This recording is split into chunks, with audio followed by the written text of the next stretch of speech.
Iran admits failure by bombing the Gulf's water source and pushes the war into an area that sustains the lives of millions of people. On the morning of July 17, 2026, an Iranian attack hit a power generation and desalination station, started a fire, caused significant damage, and took several electricity units out of operation. The fire was brought under control, technical teams entered the site, and emergency plans were activated. The fire was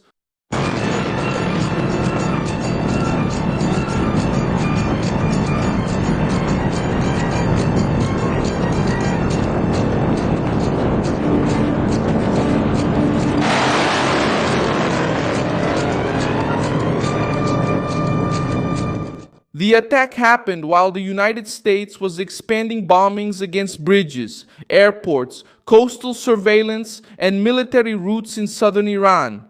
Under pressure in the Strait of Hormuz, with ships being boarded and its logistics being cut off, the Iranian regime chose to target a facility used to turn seawater into drinking water.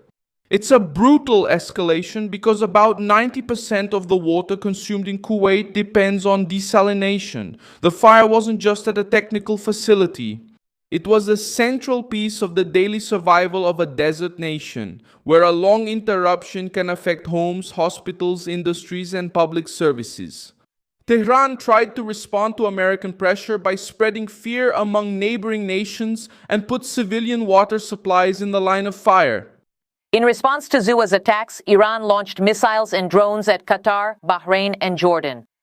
It also damaged a desalination plant in Kuwait, something crucial for the small desert nation. Iranian state media also reports that the Minister of Energy is asking the population to reduce consumption after attacks on infrastructure in Bandar Bandarabas and surrounding areas. The president had already warned about attacks on bridges and power plants if the country did not return to the negotiating table. The Ministry of Electricity, Water and Renewable Energy of Kuwait confirmed damage at the station, reported that many generation units were shut down, and said it is working to restore operations. The Kuwaiti authorities attributed the action to Iran. The plant combines electricity production and desalination, a common combination in the Gulf.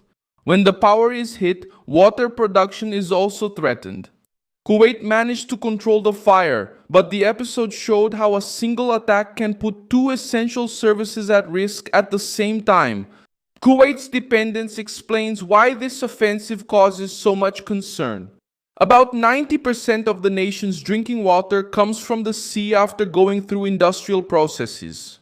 Hundreds of plants are concentrated along the coast, many close to ports, refineries, and military facilities. More than 90% of the desalinated water from the Gulf is produced in just 56 large facilities. A series of attacks on these sites could create water shortages in entire cities within a few days. Oil can be stored or redirected, but drinking water doesn't allow the same kind of delay. The Iranian action came after a new round of bombings by the United States against southern Iran. U.S. Central Command reported that it hit dozens of targets linked to coastal surveillance, air defense, military logistics, and maritime capability. Iranian state television stated that at least 5 bridges were hit and that the attacks also reached a train station and an airport in Iran's Shahar. While Washington reduces Iranian military mobility, Tehran responds by hitting essential structures in neighboring nations. This is not a demonstration of control. It's a sign of a cornered regime trying to compensate for military losses by putting pressure on civilians. On Thursday, only 3 cargo vessels crossed the strait, compared to an average of 125 before the war. Large oil tankers and liquefied natural gas ships have stopped using the route for another day. Fear is already evident in the ships at a standstill, in the changes of direction, and in the rising energy prices. Another vessel suffered minor damage while sailing through the passage near Oman. The British Maritime Center reported that an unknown projectile hit the ship, but there were no injuries among the crew members. Iran did not immediately claim responsibility for this incident. At the same time, United States Marines boarded another oil tanker to enforce the blockade. Armed men also seized a vessel in the Gulf of Aden near Yemen. But security sources interviewed by Reuters assessed that this episode seemed related to Somali piracy, with no confirmation of Houthi involvement. The pressure at sea is closing important routes for the Iranian regime. American forces have already diverted vessels, disabled a ship that did not obey orders, and boarded another to check compliance with the blockade.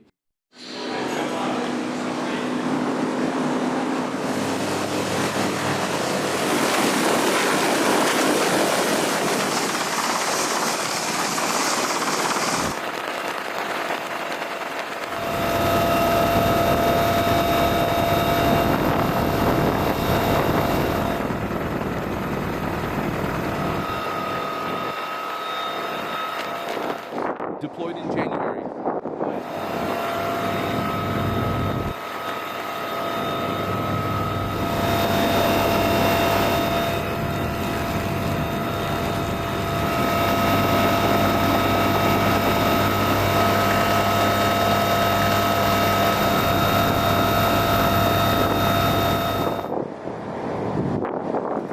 The goal is to reduce the export of Iranian oil and prevent Tehran from using maritime trade to sustain its operations. Iran responds by threatening the Strait of Hormuz and signaling that it may encourage the Houthis. If this happens, two of the most important routes of global trade will be under threat at the same time. Iranian retaliation has also reached Qatar and Bahrain. Qatar instructed residents to seek shelter during missile launches and reported that shrapnel injured a child. Jordan declared that it intercepted 3 missiles launched by Iran. Explosions were also reported in northern Iraq. In Syria, Iran said it hit an American base in Al-Tanf. Syrian and American authorities stated that the site had been vacated and that no American soldiers were killed or captured. Washington is already building the capacity for a larger offensive. The Trump administration notified Israel that it intends to send dozens of additional refueling planes. According to American and Israeli officials interviewed by Axios, Donald Trump has received new military options and is considering broader attacks against power plants, nuclear facilities, and other strategic points in Iran.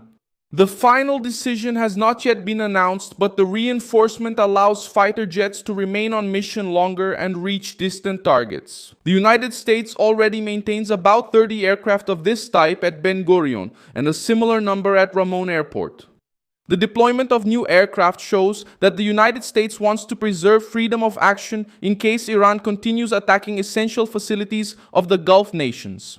The American campaign aims to open the Strait of Hormuz, reduce the capacity of the Revolutionary Guard, and increase pressure on Iran's nuclear program. The attack on the plant in Kuwait reinforces the arguments for a tougher response because it puts regional water security on the same level as energy security. By choosing water as a target, Iran increases the number of nations that now see the regime as a direct threat to the functioning of their cities. The markets felt the shock. For Kuwait, Qatar, Bahrain, Oman, and other nations in the region, the trend now is to strengthen air defenses around plants, reservoirs, ports, and power grids.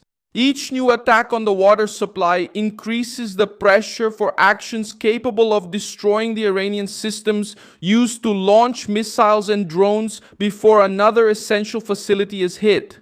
Thank you very much for watching this video until the end. Support our project and contribute financially using the Pix key shown on your screen. We are an independent channel committed to keeping you truthfully informed. Your contribution helps us keep going, okay?